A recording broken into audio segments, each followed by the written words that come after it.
کبھی اس دھوکے میں نہ رہیں کہ میں یہ گناہ نہیں کر سکتا، میرے اندر طلب ہی نہیں۔ آپ اتنے پاک صاف نہیں ہو سکتے، آپ انسان ہیں، گناہوں کی طلب رہتی ہے، شیطان کا دھوکہ رہتا ہے، ہمیشہ آپ ایک خدشے میں رہتے ہیں کہ کبھی نہ کبھی شیطان آپ کو کسی گناہ میں مبتلا کر دے۔ اور یہ گناہ سب سے مہلک بھی ہیں اور آسان بھی ہیں۔ ان گناہوں سے بچنے کا علماء نے جو طریقہ لکھا ہے نظر بد سے بچنے کا، ایک تو یہ لکھا ہے کہ ایک تو یہ خیال کیا کرے کہ یہ اللہ کی غیرت کو سخت ناپسندیدہ ہے اور اللہ کو تکلیف دینے والا عمل ہے، اور میں ایسا عمل نہ کروں جس سے اللہ ناراض ہو جائے۔ اس بات کو روزانہ رات کو ہمیں یہ سوچنا چاہیے، روزانہ رات کے وقت میں ہمیں اس کا احساس کرنا چاہیے، یہ خیال کرنا چاہیے۔ اور اس کے بعد دوسری چیز کیا ہے؟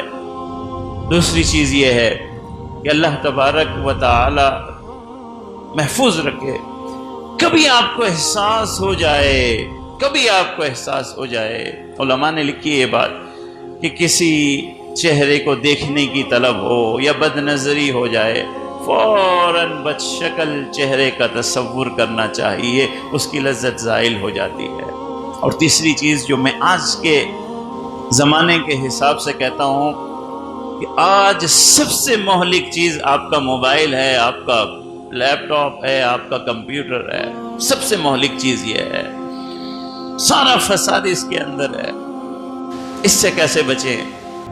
اپنے موبائل کی آفتوں سے اگر بچنا چاہتے ہیں تو اپنے موبائل سے پاسورڈ ہٹا دیجئے، اس پہ پاسورڈ نہیں ہونا چاہیے، اور اپنی اہلیہ کو آدھے گھنٹے کے لیے دے دیا کریں کہ وہ اس کو دیکھ لے کہ کیا ہو رہا ہے، خود ہی بچ جائیں گے، 60-70% محفوظ ہو جائیں گے۔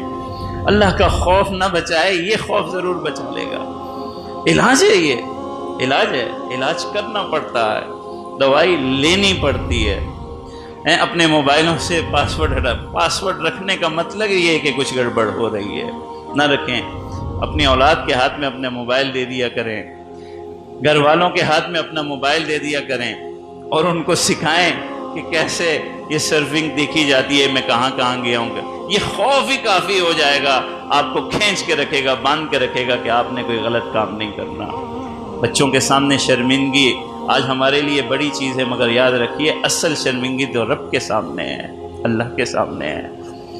جس وقت گناہ کر رہے ہوتے ہیں، یعلم خائنۃ الاعین، بچے نہیں دیکھ رہے ہوتے، بیوی نہیں دیکھ رہی ہوتی، رشتہ دار نہیں دیکھ رہے ہوتے، مگر وہ رب تو دیکھ رہا ہوتا ہے کہ یہ کیا کر رہا ہے، کیسی بےہودگیوں میں مبتلا ہے، کیسی پریشانیوں میں مبتلا ہے۔